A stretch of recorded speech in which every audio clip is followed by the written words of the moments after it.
A lot of members of the church identify with Alma 32 as the planting of the seed experiment in their minds. It gives them, whether they're a scientist or not, like this sense of assurance that God has provided a formulaic path. There is a difference in these approaches to discovering truth, and that is okay in our efforts to comprehend God. We cannot allow the acceleration and advancement of technology and knowledge and all the understanding in the world to compromise our reliance on Him. Maybe there's some humility, Aaron, there to be like, I also have to have this element of belief, of faith. Science is out to discover truth that never ends with a period, right? It does keep going. Welcome to Out of the Best Books. I'm Cole Wissinger. And I'm Sarah Collins. We are part of Deseret Book's podcast team. And a part of our mantra here on this podcast is that we are curious believers, and we love to dive deep and engage in thoughtful gospel conversations. And today's discussion is going to be one of those. It's going to be a wrestle with a soul-deep question that I think most of us have when it comes to the gospel. What is truth?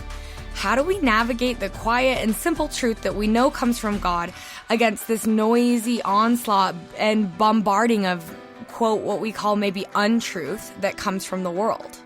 It's something that today's guest has studied out. Dr. Aaron Franklin is a scientist, professor, and author. He is the author of a new book, What is Truth? Navigating a World of Faith, Science, and Noise. The title alone has my attention because it does attack and is grabby in that way. It's something we want to know.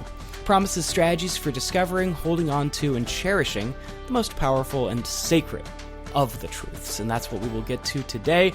Welcome, Professor. Thank you so much. It's really great to be with both of you, Sarah and Cole. And what an exciting project you've undertaken with this new podcast. I love the focus. I love the mantra of curious believers. It's so well aligned with, I think, what is vibrant in the gospel today.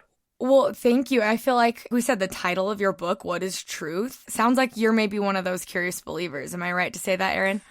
I think as long as one can self-proclaim that they hold that title, absolutely curious believer. And I think it is that kind of essence of curiosity that that has driven me to look into topics like this, because as with anyone, whatever your profession is, as you balance the holistic nature of your life, you hopefully, all of us, break down those silos that might initially exist. Like, oh, I do and think about these things when I'm at work. I do and think about these other things when I'm home, and these other things when I'm at church. And I think natural part of evolving as a believer is that those barriers should erode, and that you should have to navigate the mixed waters of everything coming together. And I think being a curious believer is kind of part of that. Is how do you make sure that that it's not oil and water, but that's something that really does mesh together better. Ooh, I appreciate that. That's really interesting. Well, I want to set up this kind of what we're talking about with, you are a scientist. That's your bread and butter. And that's what that's like where your brain is. I can remember even like 5 years ago or something where it was like a keto diet is the best way to lose weight. And that's the science is telling us that that's going to be the best thing for your health. And then you get something that's like, no, count your macro habits or whatever those things are. And then, at one point carbs were evil, and now carbs are back and carbs are good. And those things, I'm like, well, what is truth then? As you can imagine, there's no easy answer to how best to understand the definition of truth and keeping it in context with all of those things. There, a funny aside is like, science is out to discover truth that never ends with a period, right? It does keep going, because we want it to. We're like, oh no, period, the end. Like that's, Pluto's a planet, done. This is the planet in our solar system, and no, it's not a planet anymore. And and I think that's kind of something that I think folks may struggle with at times, because they want truth to be so caged. It goes into this bucket, and because it's in that bucket, that means it is truth. And don't touch my bucket, like it's in there and it belongs there. And this can lead to all kinds of challenges when there's an incorrect placement of something that, it could cause an erosion of our trust in the source that may have provided that information, even if what leads us to deciding it's no longer true in and of itself, or that there's other elements that need to be understood in the context of it, are things that we come to realize later down the road. But anyway, it's I can get lost down that path. I think all of us can with analogies and things. But to answer your core question about kind of defining what truth is, I'm glad, Cole, you mentioned, hey, the title sounds kind of compelling. Like, what is truth? One of the great wrestles that I have with my best collaborator, which is my wife, is whether a title sounds just totally boring, like the title of a scientific paper that I might be writing, or if it's actually compelling. So, jury can still be out for some folks on whether this one falls in one camp versus the other. But this title, it was a wrestle for me, because there's a really great book that came out a few years ago called Who is Truth? And it's written by a couple of LDS authors that they are much deeper theologians and philosophers than I am in the way that they treat this question. But the title of their book it initially says, what is truth? And they cross out what and replace it with who. And they make the premise that truth in the gospel sense is none other than the truth, Jesus Christ himself, the capital T truth. That whenever we talk of truth in light of the gospel, it should be about him. And that when you discover truth, it is about discovering your relationship with him. And if it's a relationship that is truth, then you're learning every step something new. And so it's going to evolve in some respects. It's going to be dynamic in some respects. So if truth is Christ, and Christ is the head of the church on earth, then there's going to be latitude for navigating a path ahead that is different than the one behind. And that's kind of an amazing way to embrace and think about it. And I'm doing a great job of giving you a highlight of their book, because my book does not do that. So my book says, okay, I want to recognize that. I want to recognize and agree with them that in light of considering the capital T truth, the most important truth is Christ, and that our coming to know him and our linking to him, uncompromising in regards to any other thing that we take on. So I do my best to acknowledge that, and then take on more of the kind of worldwide challenge of navigating a mass information deluge that we live in. Yeah. And that's more of the, in a funny way, kind of the scripturally defined other form of truth, which is what folks often quote from TNC 93:24. It's the things as they really are, or as they really were, as they are to come, right? That's, I think, usually the way that we are taught to consider that answer to the question, what is truth, is what is real, what actually happened, or why did something actually occur, or other nature of events or circumstances, that core essence of truth. That's the part that I try to dig into in the book, and provide, I think, some options of how to navigate the path a little better. It's interesting, too, just to comment on what you just said about that definition of science is like discovering without a period. That actually kind of helps in a gospel lens, because we can always learn more about ourselves and Jesus Christ and our relationship with him. And that doesn't have to define, like, that almost doesn't put these parameters on truth. It gives us expansion to know more about him. Yeah, that's so well said. Yeah, I try my best to, you just said in 2 sentences what I think I tried to spend a couple of chapters describing. I make diagrams and things in the book, because I very much want people to kind of have a way to tangibly think about how they're walking forward amidst this, noisy world, while continuing to do exactly what you said, which is see their relationship with Christ as a dynamic relationship, one that's growing, one that constantly has communication via the Spirit of truth to them, and that enables them to comprehend more and more about the world around them. And that includes not just the gospel, but the world itself that God, I think, very much wants us to come to a better understanding of as we live in and, are a part of it. Yeah, the concept of truth theoretically should break down those barriers and those silos that you talk about. And as our brain, like, because I'm a person that really does like to bucket things in their brain. And so I love hearing you talk about being in conversation with this other book and these other theologians that come about it and thinking in a different way, because you've come about this from the way that your perspective is, right? You are a scientist. And so now that we have the definition of truth in the gospel context, how did your knowledge and education and upbringing as a scientist drive that conversation? You talk about diagrams in your book. Like, what's the science now of what is truth? Yeah. When I considered this question and just the general topic of navigating a noisy world and finding and holding on to truth, it was impossible to separate it from my scientific vocation. That the scientific method, which I'm certainly not unique in knowing about or even having a career within, but it does end up bleeding over into my view of harnessing truth in the gospel sense and how to make these a unified, sort of effort within my life. I'll give you a quick example. So an experience I had as a young scientist when I was early working on my PhD, we carried out an experiment. We were following the typical scientific process, observation and reason. We designed experiments. We carefully changed one variable. We were trying to grow carbon nanotubes. And if you ever want a super geeked out review of carbon nanotubes, just let me know. You're the guy? Okay. I'm the guy. I'm happy to talk all about them. But we were trying to grow these little tiny molecules, and we were, methodically changing, variables in a scientific method fashion. And we end up having a variable set that works. And it was like, this great moment, like, oh my goodness, look at this success we had. And then we tried to reproduce it and it never worked again. And I kind of talk about what that experience did for my formation as a scientist, because it caused me to wrestle with certain things around what is reported in science. So if I were to have written a paper, a scientific paper, when we made that initial observation, would that paper have been true or false? If it really is just black and white, just is it truth or is it not?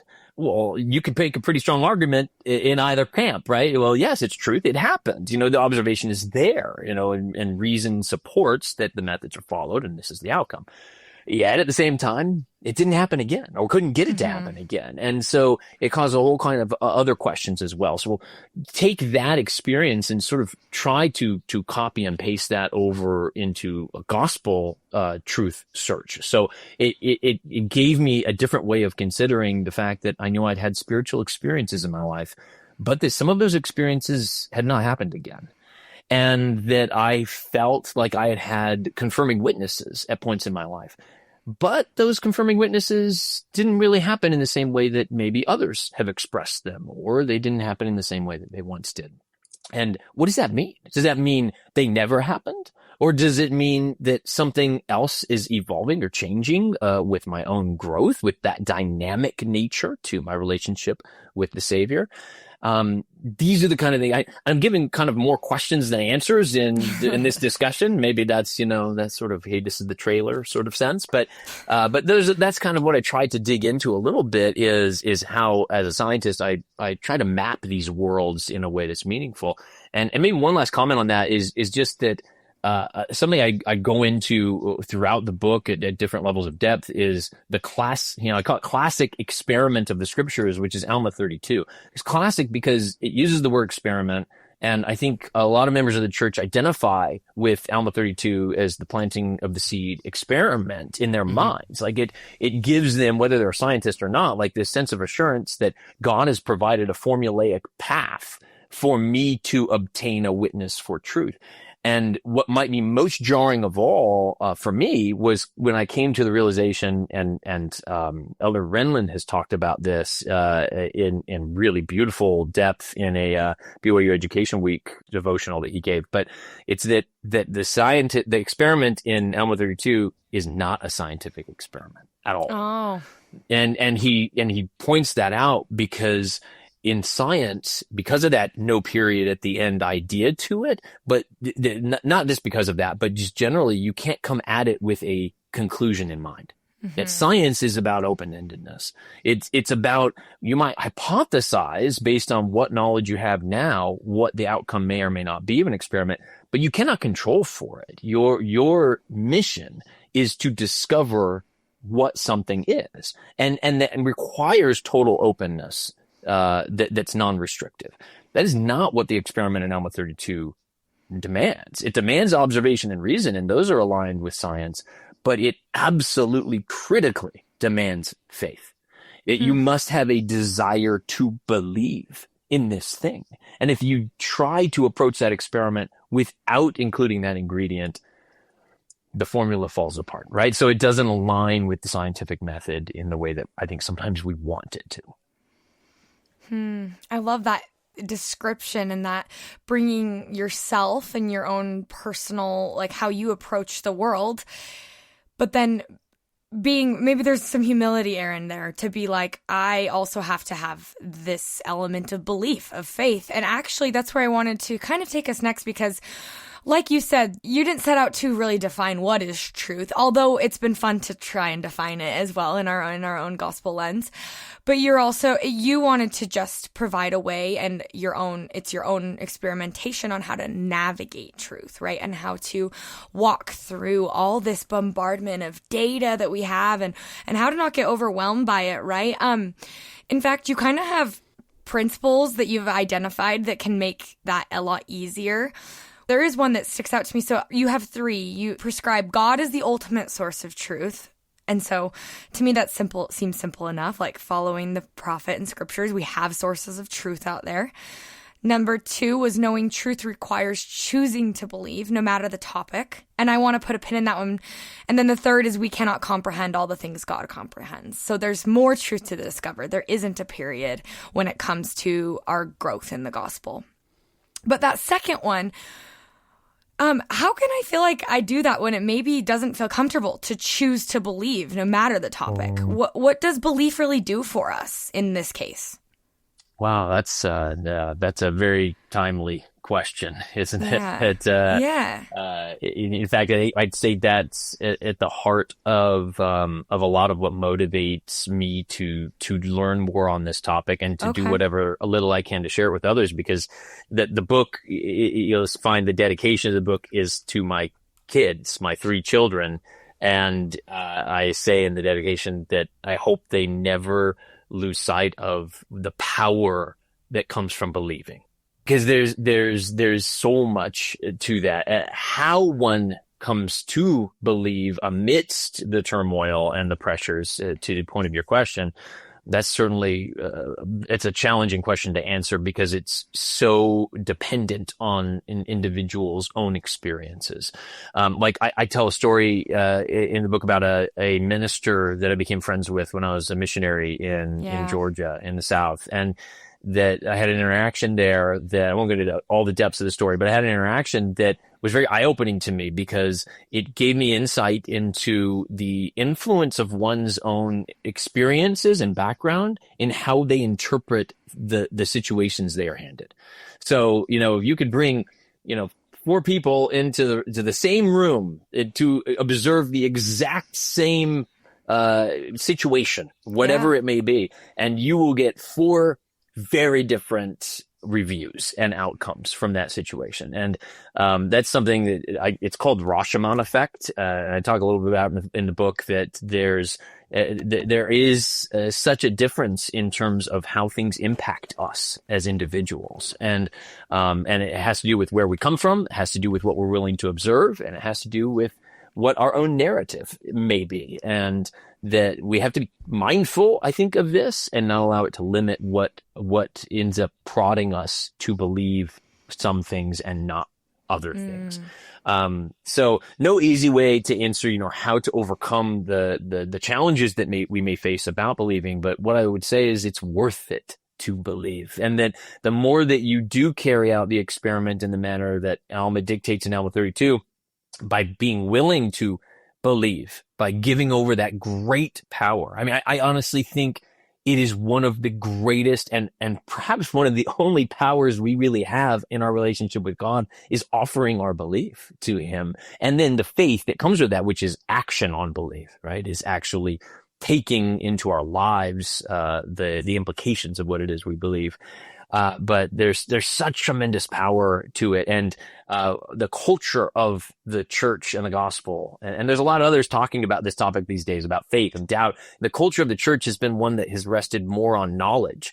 I know certain things to be true, or I know, and we kind of skip over both the power and the acceptability of expressions of belief. And what was jarring to me in looking into the scriptures on this is there are so few evidences in scripture where you have folks professing knowing something. And there are so many professions of belief, right? And even when angels or the Spirit or the Lord himself are interacting with people, it's never like, do you know that this is true? It's, do you believe that this is true? It's so reassuring because it's like the Lord is not asking them something that I don't have the ability to answer just the same. Like I can answer. It's not a pop quiz. Yeah. Yes, exactly. It's not a litmus test of how deep was that spiritual experience that you had, that you rely on as your conversion compared to this person. No, it is something we all have access to, is profession of belief. So I think someone that comes to the gospel in these kind of conversations with a strictly scientific brain, right, coming only with that perspective, might be really agitated by all of these sorts of things because you're intentionally taking some of that out of it, right? But a lot of science, you come in with the intention to prove it wrong, not with, some mysterious other power of faith being the only way that we can prove it right. And so how are you able to put, or are you putting a little bit of that aside in order to accept this? Or what do you view that to be? Are you compromising your professional integrity by acknowledging that faith has power, or does it? Yeah, it's a wonderful question. And absolutely, this is at the heart of a lot of the active dialogue and debate, even within at the intersection of faith and science. And, discovering, I think what it ultimately comes down to is realization that there is a difference in these approaches to discovering truth, and that is okay. And I tell some kind of silly parable stories in the book, and one of them is I call the parable of the fish scientists, and it's just highlighting the fact that if you had two people and in a world that knew almost nothing about fish, and one of them approached learning about fish by catching and dissecting and eating them, and the other one approached learning about fish by only observing and monitoring their habitats and such. And if these two ever met and they were proclaiming, hey, here's what a fish is. It's this taste, it's these guts, it's this anatomical setup. And the other would say, what are you talking about? Of course that's not what a fish is. They live in schools and they habitat these spaces and they do. And that sounds crazy to us because we're like, well, no, they were talking about the same thing. But if you really isolated those and thought, no, they're following totally different methodologies for how they come about their information and their truth. And if they're not open enough to realize that despite there being differences in the approach, that they are both landing in the same place, which is the place of truth. They're landing in a place that gives them understanding of things as they really are, as they really were, and as really are to come. That's really what what the unifying element is. And so I think it's okay that what is required to access truth in the gospel is different from what is required to access truth in the scientific realm. And that does not compromise the unification of the result. That it is all still in that body, that whole truth circumscribed into one whole, brought whole together that way. Right. It makes me think, this is a quote from your book. You said, often what keeps us from recognizing the truth is a mismatch between new information and our expectations. I think often we do expect certain things to work a certain way, just from our worldview and our observations. And I think that in the gospel sense, you have to be able to approach by looking. I mean, that's why we're asked to see with God's eyes and to see others with God's eyes, because otherwise we really will just get entrenched and stuck. In fact, I actually just read a quote this morning I think it was from an Instagram comment, funny enough, but it was somebody quoting a pastor or something about we cannot claim that we love our neighbor if that neighbor only looks and does everything exactly like us. Otherwise, we only claim to love ourselves. Like, that was the essence of the quote. So we really do have to be able to claim to love others and see others from their points of view. And I guess that's a little veer off track from truth, right? But it is this expectation versus reality. Mm-hmm. I love that. I love that. And in fact, I'll kind of come along the ride with you there, because I'll tell you something that's been on my mind a lot lately on this topic. Is when you, I'll tell it to you from the scripture side first. So Zenith, Book of Mormon, doesn't get a lot of airtime, right? Remind us about that one. Yeah, let me remind you. So Zenith is in two chapters. He writes 2 chapters of the Book of Mormon. Okay, so this is one of those like surprising little fun facts you can kind of extract from the scripture. Like, quiz question: who wrote in their own hand 2 chapters of Mormon? And starts with the letter Z. The Book of Zenith is not in the song that I learned in primary. Yeah, that's right. That's right. He is one of those wedged inside the Book of Mosiah when it goes through its time travels and back so many years and then forward. So Zenith was he's most often known as the spy. So he was a spy for the Nephites, and he's the one who he starts his record in Mosiah chapter 9. And he goes off and he was sent to spy among the Lamanites, basically so that Nephites could consider whether they should go up and destroy them. Like, can we do it? What's the strength that's there and all that kind of stuff? Because the Lamanites were in the land of the first inheritance, and there was a sense, we should get that back. What's powerful here? So much to Zenith's story that can be unpacked. But to your point, Sarah, I thought it's such a powerful point you're making, because this is the story that's been on my mind in the same vein. He goes among the Lamanites, spies among them, and do you know what happens? At the end of verse 1, it says, I saw that which was good among them. So here coming back to your point, consider any topic. It doesn't have to be gospel related.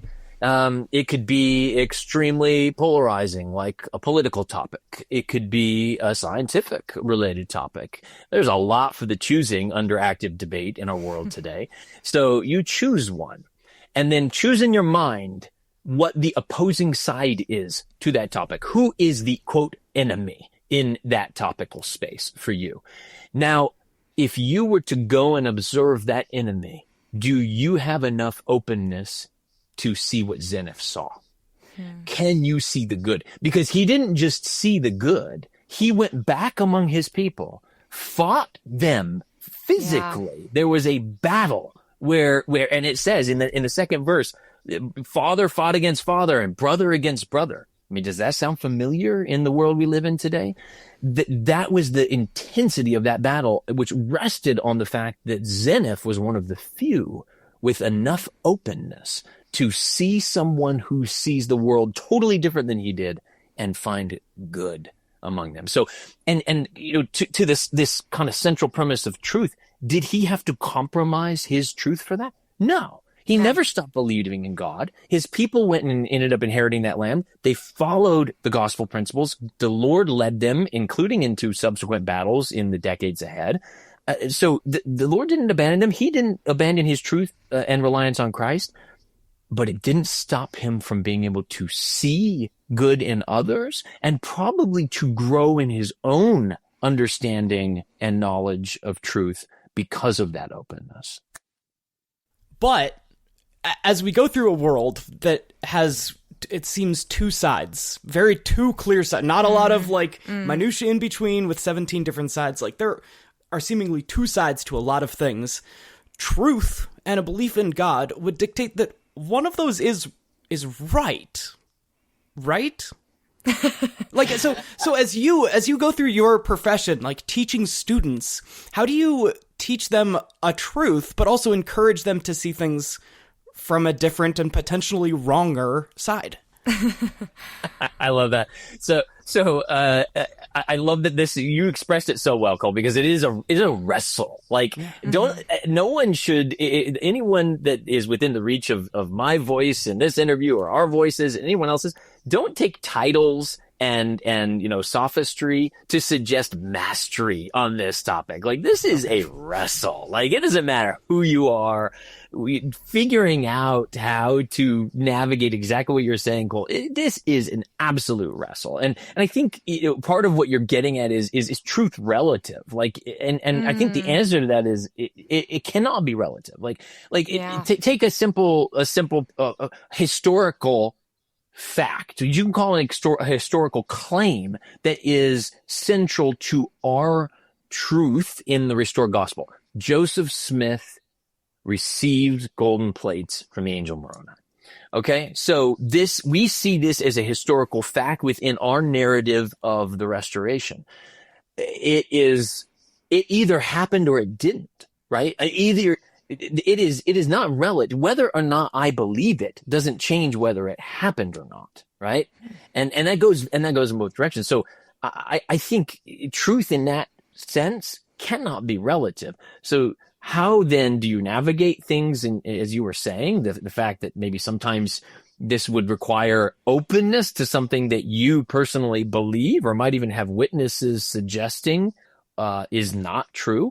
I think that comes down to the difference between what we learn from an individual versus what we gather for information. And I think nowadays we see people as information rather than as people.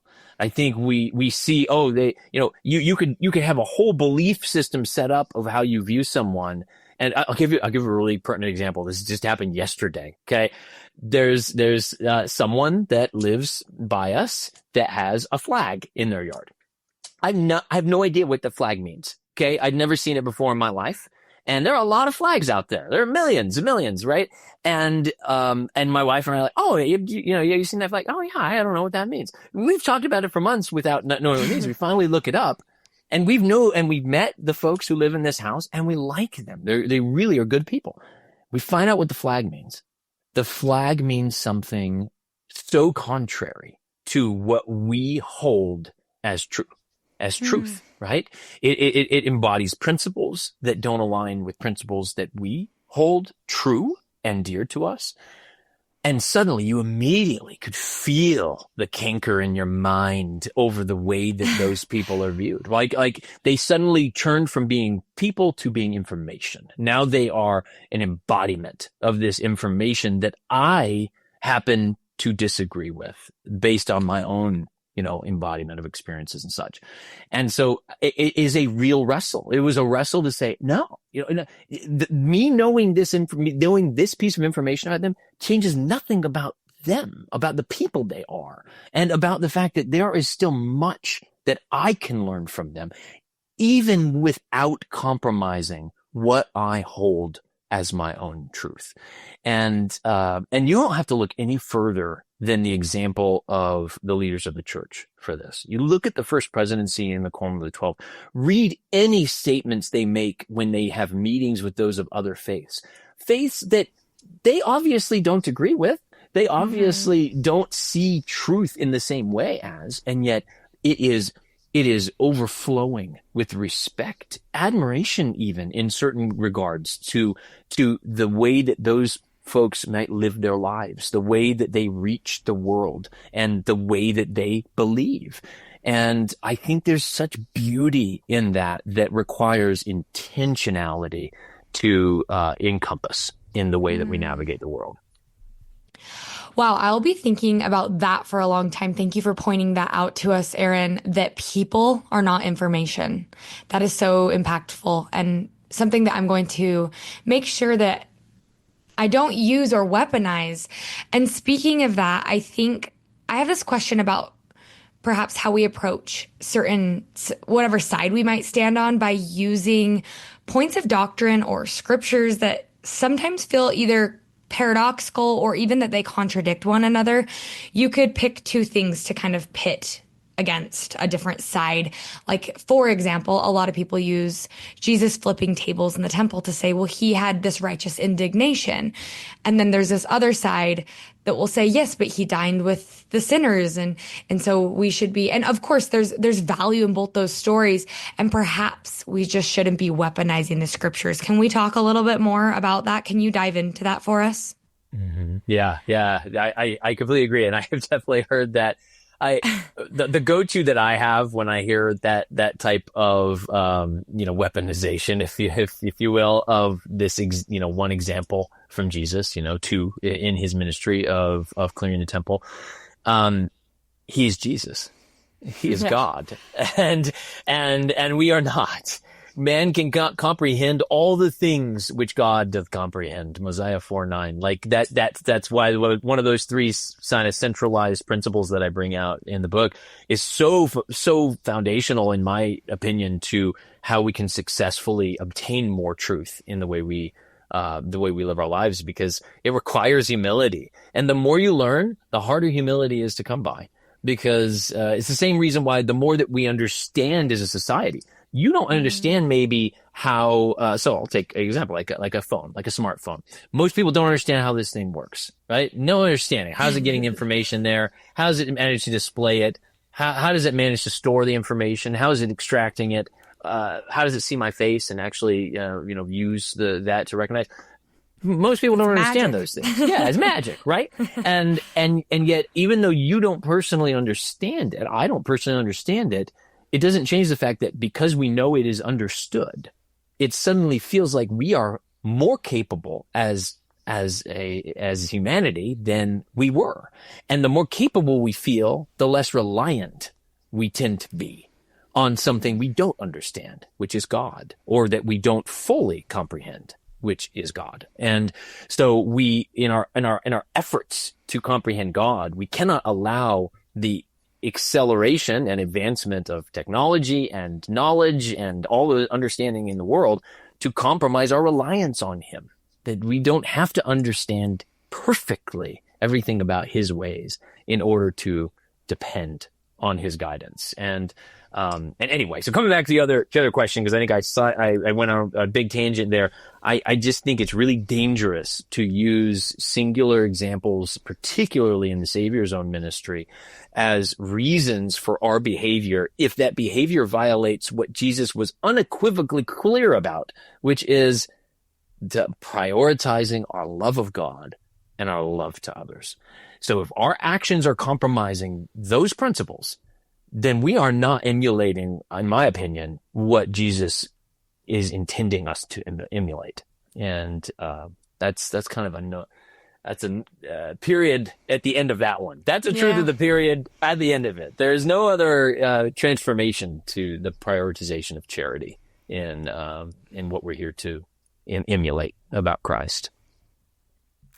Thank you. I love that. There's just a period at the end for that. And Jesus Christ is the Savior. So that's the biggest truth we cannot wrestle with, Putting Christ right at the center of all of our pursuits of truth. And I know we've talked a lot today about this, Aaron, but what would you say in conclusion would be the number one way we can do that? We can keep Christ in the center of our pursuits of truth. That might be an impossible question to answer in some ways. But you're right. But it's the most important. Yeah. You said it so well, Sarah. It is the most important. And I think it is the simplest, most difficult part of our journey, right? Yeah. It is incredibly simple. There's not a member of this church or of any broad Christian in the Christian realm of belief that wouldn't be able to produce this answer that Jesus Christ is central to anything with regards to our experience in life and our